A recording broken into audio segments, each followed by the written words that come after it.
It's a policy for privatisation. Simple అడుగుతున్న భయ్, కొత్త డిస్కామ్కు మీరు ఏం చెప్తున్నారు? రైతుల ఉచిత కరెంటు, పేదలకు ఇచ్చే ఉచిత కరెంటు, స్కూళ్ళకి ఇచ్చే ఉచిత కరెంటు దాంట్లో పెట్టమని. మరి దానికి రూపాయి రాదు.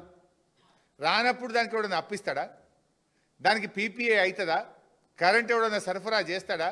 చేయకపోతే రేపు రైతులకు ఇవాళ వచ్చినట్టు నాణ్యమైన 24 గంటల కరెంటు రేపు రైతులకు వస్తుందా? అది డమ్మీ అయిపోతుంది. అక్కడ ఉన్న ఉద్యోగులకు జీతాలు కూడా రాని పరిస్థితి ఏర్పడుతుంది. ఇది కేవలం ఒక అదానికో ఒక అంబానీకో మన ఎన్పీడీసీఎల్ను ఎస్పీడీసీఎల్ను అప్పజెప్పే కుట్రకు, కేంద్ర ప్రభుత్వ కుట్రలో రాష్ట్ర ప్రభుత్వం భాగస్వామ్యం అవుతుంది. బీజేపీ ప్రభుత్వం యాక్షన్, కాంగ్రెస్ ప్రభుత్వం, రేవంత్ రెడ్డి ప్రభుత్వం ఆ డైరెక్షన్లో వీళ్ళు యాక్షన్ చేస్తున్నారు. Direction by BJP, action by Revanth government. ఇది ప్రైవేటైజేషన్ పాలసీ. ఈ కొత్త డిస్కామ్ ఎవరిని ఉద్ధరించడానికి పెడుతున్నావు? అసలు కొత్త డిస్కామ్లో ఉండే రేపు రైతుల పరిస్థితి ఏమవుతుంది? కొత్త డిస్కామ్కి కూడా ఒక ఉద్యోగి పోయి పనిచేస్తాడా? ఆప్షన్ ఇస్తాడా? ఇది జరిగే పనా? అంటే టోటల్గా కూడా ఇది మళ్ళీ ఒక ప్రైవేటైజేషన్ కుట్ర. దాని వెనుక కూడా ఇంకో స్కామ్ ఉన్నది. ఇది ప్రైవేటైజేషన్ చేయడానికి మీరు చేస్తున్న పాలసీ. అసలు కొత్త డిస్కామ్ సర్వైవే కాదు. ఆ కొత్త డిస్కామ్లో ఉన్నటువంటి వినియోగదారులకు నాణ్యమైన విద్యుత్ రానే రాదు. రేపు ఎవడో దాంతో పీపీఏ చేసుకోరు.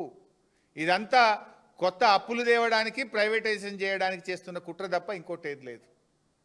అంటే వరుసగా ఒకటి తర్వాత ఒకటి లగచర్ల స్కామ్ చేసిండ్రు, Musi scam, regional ring road scam, HCU scam, Hydraa పేరిట స్కాము, ఇవాళ హిల్ టీపీ పారిశ్రామిక భూముల స్కాము, ఇవాళ కొత్తగా పవర్ స్కాము.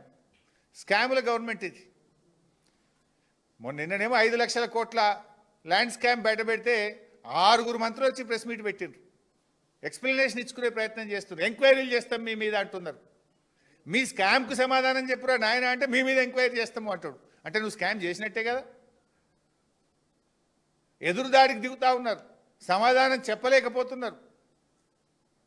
ఇవాళ 50,000 కోట్ల స్కామ్ బయట పెట్టినాం, దీనికి సమాధానం చెప్పు. I'm asking straight. నువ్వు అసెంబ్లీలో పెట్టిన పాలసీకి కట్టుబడి ఉన్నవా లేవా? నీ గ్రీన్ ఎనర్జీ పాలసీకి కట్టుబడి ఉన్నవా లేవా? ఎన్టీపీసీ 3 ఉత్తరాలు రాసింది నిజమా కాదా?